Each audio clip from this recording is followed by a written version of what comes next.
नौकरी की शर्त। उन दिनों मेरे पास कोई काम नहीं था। भूखों मरने की स्थिति थी। मुझे एक नौकरी की तलाश थी, मगर नौकरी मिल ही नहीं रही थी। मैं जोर शोर से स्वयं भी नौकरी की तलाश कर रहा था और अपने दोस्तों से भी कह रहा था कि अगर उनकी नजर में मेरे योग्य कोई नौकरी हो तो बताइए। इन्हीं बेकारी के दिनों की बात है कि मैं अपने मित्र से मिलने उसके घर गया। उसका घर मेरे घर से दूर था। इधर मेरी जेब खाली थी, इसलिए मैं पैदल ही चला गया। वहां तक पहुंचते पहुंचते थक गया, इसलिए उसके घर में घुसते ही सीढ़ियों पर सुस्ताने के लिए बैठ गया। तभी वहां एक भिखारी आ पहुंचा। उसने समझा कि मैं उसी मकान में रहता हूँ। भिखारी बोला, बाबूजी, एक कटोरा आटा दे दो। नौकरी की शर्त। उन दिनों मेरे पास कोई काम नहीं था। भूखों मरने की स्थिति थी। मुझे एक नौकरी की तलाश थी, मगर नौकरी मिल ही नहीं रही थी।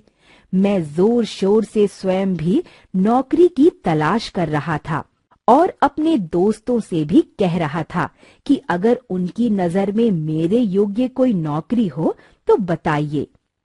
इन्हीं बेकारी के दिनों की बात है कि मैं अपने मित्र से मिलने उसके घर गया। उसका घर मेरे घर से दूर था। इधर मेरी जेब खाली थी, इसलिए मैं पैदल ही चला गया। वहां तक पहुंचते पहुंचते थक गया, इसलिए उसके घर में घुसते ही सीढ़ियों पर सुस्ताने के लिए बैठ गया। तभी वहां एक भिखारी आ पहुंचा। उसने समझा कि मैं उसी मकान में रहता हूँ। भिखारी बोला, बाबूजी, एक कटोरा आटा दे दो। मैंने उसे झिड़कते हुए कहा, घर में आटा नहीं है। भिखारी बोला, तो कोई फटा पुराना कपड़ा ही दे दो। मैंने फिर उसे झिड़का, कोई कपड़ा भी नहीं है। मैंने सोचा अब वह चला जाएगा, पर नहीं, वह वहीं अड़ा रहा और बोला, तो बाबू, एक 10 पैसे का सिक्का ही दे दो। मुझे उस पर गुस्सा आ गया। टलता ही नहीं अड़ियल। मैंने उसे डांटते हुए कहा, 10 पैसे भी तो नहीं है। मैंने अपनी तरफ से सच ही कहा था, पर वह तब भी वहां से नहीं गया। मैंने उसे घूर कर देखा। आंखें मिलते ही वह बोला, बाबू, जब घर में आटा नहीं है, कपड़े भी नहीं है और आपकी जेब में 10 पैसे भी नहीं है, फिर यहाँ बैठे बैठे क्यों समय बर्बाद कर रहे हो? आओ मेरे साथ, शाम तक 10-20 रुपए तो कमा ही लोगे। भिखारी की बात सुनकर मैं उलझन में पड़ गया। मन ही मन सोचा, सलाह तो सही दे रहे हो, जब तक नौकरी नहीं मिलती क्यों ना। अभी मैं भिखारी के प्रस्ताव पर ठीक से विचार कर भी नहीं पाया था कि मेरा मित्र अपने घर से बाहर आया। उसने भिखारी को डांट कर भगाया और मुझे भीतर ले आया। मित्र की इस हरकत पर मुझे गुस्सा आ गया।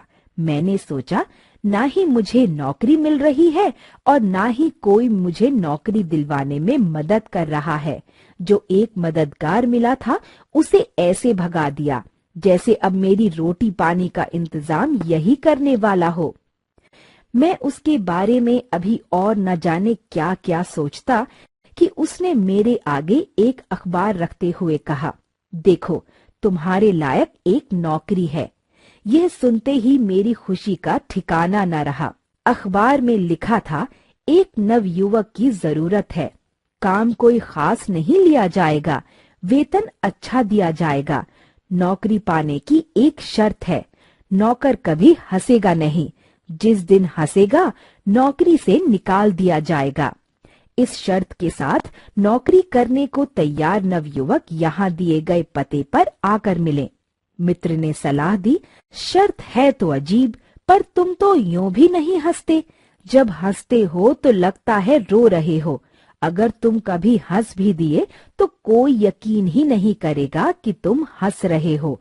इसलिए तुम्हें जरूर यह नौकरी कर लेनी चाहिए। मित्र की सलाह और अखबार लेकर मैं अपने घर लौट आया। आते ही अलमारी में से दर्पण निकाला, उसे सामने रखा और देर तक हंस हंस कर यह देखता परखता रहा कि मित्र सच कह रहा था या झूठ। बहुत समय तक परीक्षण करने के बाद मैंने पाया कि मित्र ने रत्ती भर भी झूठ नहीं बोला था। अगले दिन मैं उस पते पर जा पहुंचा। घंटी बजाकर किसी के आने की प्रतीक्षा करने लगा। जैसे ही दरवाजा खुला, मेरी आंखें खुली की खुली रह गई। मैं यह देखने समझने की कोशिश करता रहा कि मेरे सामने जो खड़ा है वह आदमी है या भूसे का भरा बोरा। उसके बोलने पर मैं समझ गया कि यह आदमी ही है, पर जरा अलग किस्म का। जैसे ही मैंने उसे बताया कि मैं नौकरी पाने के लिए आया हूँ, उसके चेहरे पर मुस्कुराहट आ गई। वह बोला, भीतर चले आइए। मैंने भीतर जाना चाहा पर जा न सका। जब कई मिनट तक मैं भीतर नहीं गया तो उन्होंने फिर कहा, आइए ना। मैंने अपनी परेशानी बताई। आप हटे तो मैं भीतर आऊं? अभी तो भीतर घुसने लायक जगह नजर ही नहीं आ रही है। इतना कहते कहते मेरे चेहरे पर मुस्कुराहट आ गई। जैसे ही उन्होंने मेरी तरफ देखा, मुझे खटका हुआ। अब तो नौकरी नहीं मिलेगी। पर तभी वह एक तरफ हटते हुए बोला, तो रो क्यों रहे हो? मुझे समझते देर नहीं लगी कि मेरी हंसी को ही वे रोना समझ रहे हैं। मैंने बताया, असल में कई दिनों से बेकार हूं ना, इसलिए रोना आ गया। खैर, हम भीतर पहुंचे और मुझे नौकरी मिल गई। उन्होंने मुझे बताया, तुम्हें हमारे साथ दुकान तक चलना होगा, वहां छोटे मोटे काम करने होंगे, शाम को वापस हमारे साथ घर आना होगा। जब हम घर में घुस जाया करेंगे तो तुम्हारी छुट्टी होगी। कभी कभार हमारे साथ फिल्म देखने भी जाना होगा। बस। इतनी आसान नौकरी पाकर मेरी खुशी का ठिकाना न रहा। कल तक मैं जिसे अपना शारीरिक दोष मानता था, आज वह औरों की नजर में एक गुण में बदल चुका था।